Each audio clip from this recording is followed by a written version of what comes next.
നിങ്ങൾ വിശ്വസിച്ചിറങ്ങുകയാണ് മക്കളെ, എനിക്കിതിനെപ്പറ്റി വലിയ വെളിപാടൊന്നുമില്ല. അങ്ങനെ അവർ പറഞ്ഞ പോലെ കാണിച്ചു ഞാൻ. അത്രയേ ഉള്ളൂ സിനിമയിൽ. ഈ വോൾട്ടർ എന്ന് പറഞ്ഞ കഥാപാത്രം ഞാൻ മനസ്സിലാക്കിയത്, ഇയാൾ ഈ കുട്ടികളുടെ ചെറുപ്പത്തിലെ ഹീറോയാണ്. ഇടയ്ക്കകത്ത് അയാൾ നാട് വിട്ടു പോയിരുന്നു. കൊച്ചിക്കാരാണ് എല്ലാവരും. അയാൾ കുറേ കാലം കഴിഞ്ഞതിന് ശേഷം തിരിച്ചു വരുന്നത് ആ കുട്ടികളൊന്ന് സർപ്രൈസ് ചെയ്യിക്കാൻ വേണ്ടി തന്നെയാണ്.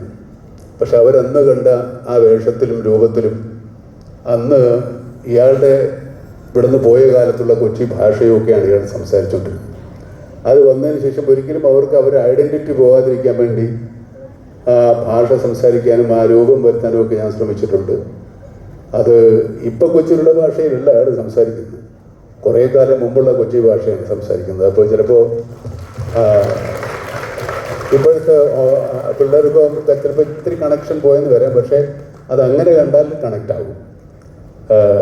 എനിക്ക് ഈ സിനിമയിൽ അഭിനയിക്കാൻ കിട്ടിയ അവസരം എന്ന് പറയുന്നത് ഈ പിള്ളേരുടെ ആവേശവും അവരുടെ